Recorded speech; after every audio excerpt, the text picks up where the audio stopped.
अब मंत्रों की जो अपनी पावर है और उनका जो प्रभाव है या उनका जो उपयोग है उसके हिसाब से दिशाओं का निर्धारण भी होता है। तामसिक भोजन और राजसिक भोजन इनका आपको परहेज करना होगा, इनका त्याग ही करना होगा, क्योंकि मंत्र साधना के योग्य स्थान वैसे तो बताया गया है शमशान घाट में साधना कीजिए। तो निर्भयता पूर्वक यदि आप साधना करेंगे तो निश्चित रूप से आपको सिद्धि की प्राप्ति होगी। और निर्भयता पूर्वक जाप करने के लिए तो सबसे पहला नियम है कि आपको मंत्र दीक्षा लेनी चाहिए। दूसरा नियम यह है कि फिर आपको अपने भावों की शुद्धि और भावों की शुद्धि के लिए अपने आहार की शुद्धि परम आवश्यक करनी होगी। आपको अगर मंत्र साधना में लगना है तो सबसे पहला नियम है कि आपको सात्विक आहार ही लेना होगा। तामसिक भोजन और राजसिक भोजन इनका आपको परहेज करना होगा, इनका त्याग ही करना होगा।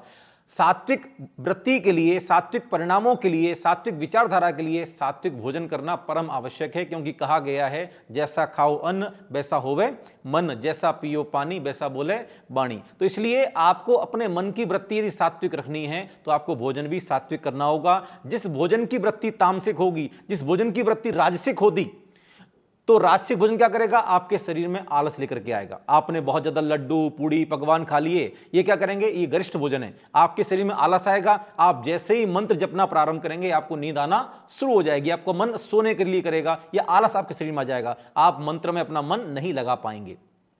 यदि आप तामसिक भोजन करेंगे तो भी आपके मन में तामसिक विचार आ जाएंगे, या कामुक विचार आ जाएंगे, या वासना या कामना जागृत हो जाएगी, तब भी आप मंत्र साधना में अपना मन नहीं लगा पाएंगे। इसलिए विज्ञान बताया गया है कि आपको तामसिक भोजन नहीं करना, राजसिक भोजन नहीं करना, केवल और केवल सात्विक भोजन ही करना चाहिए। इसके अलावा और क्या नियम है, इसके अलावा एक विशेष नियम यह है कि आपको स्थान शुद्धि और सबसे बड़ी बात है काल शुद्धि, इन दोनों का भी बहुत ध्यान रखना है, क्योंकि मंत्र साधना के योग्य स्थान वैसे तो बताया गया है शमशान घाट में साधना कीजिए।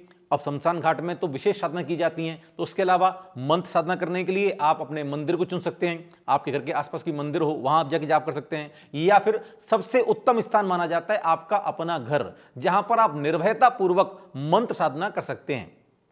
मान लीजिए किसी मंत्र की साधना बताई गई है उपवन में या जंगल में, तो जंगल में आपको भय बना रहेगा कि कोई कहीं से आ नहीं जाए, कोई जानवर ना आ जाए, कोई मुझे काट ना जाए। तो निर्भयता पूर्वक यदि आप साधना करेंगे तो निश्चित रूप से आपको सिद्धि की प्राप्ति होगी। और निर्भयता पूर्वक जाप करने के लिए दो स्थान बहुत अच्छे हैं, एक तो आपके घर का नजदीक का मंदिर, या फिर आप अपने घर पर भी बैठ करके जाप कर सकते हैं। अब मंत्रों की जो अपनी पावर है और उनका जो प्रभाव है या उनका जो उपयोग है उसके हिसाब से दिशाओं का निर्धारण भी होता है। जैसे 4 दिशाएं हैं, पूर्व दक्षिण पश्चिम उत्तर, ऐसे 4 विदिशाएं हैं, आग्नेय नैऋत्य वायव्य और ईशान। ये 8 दिशाएं अलग अलग तत्वों का प्रतिनिधित्व करती हैं। इसलिए किस मंत्र की साधना आप कर रहे हैं, उस मंत्र का तत्व कौन सा है। मंत्र के 5 तत्व होते हैं, पृथ्वी जल अग्नि वायु और आकाश।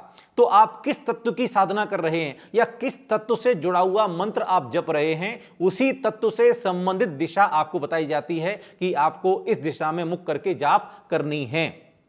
लेकिन इतने बड़े रहस्य में नहीं जा पा रहे तो क्या करें, तो सर्वोत्तम 2 दिशाएं हैं, एक पूरब एक उत्तर। तो आप सामान्य रूप से अपना मुख जाप करते समय पूरब दिशा की तरफ भी कर सकते हैं या उत्तर दिशा की तरफ भी कर सकते हैं। अगर कोई इष्ट कार्य की सिद्धि आप करना चाहते हैं या अपने जीवन में प्रमोशन पाना चाहते हैं तो आपके लिए पूर्व दिशा अच्छी है। यदि आप आर्थिक समस्याओं से मुक्ति पाना चाहते हैं, आर्थिक संकटों से मुक्ति पाना चाहते हैं, व्यापार की वृद्धि चाहते हैं, महालक्ष्मी की कृपा प्राप्त करना चाहते हैं, तो उसके लिए उत्तर दिशा सर्वोत्तम मानी गई है। उत्तर दिशा जो है वो है कुबेर की दिशा। तो व्यापार वृद्धि के लिए, लक्ष्मी प्राप्ति के लिए जितने मंत्र हैं उनकी साधना करने के लिए आपको अपना मुख उत्तर दिशा की तरफ रखना चाहिए।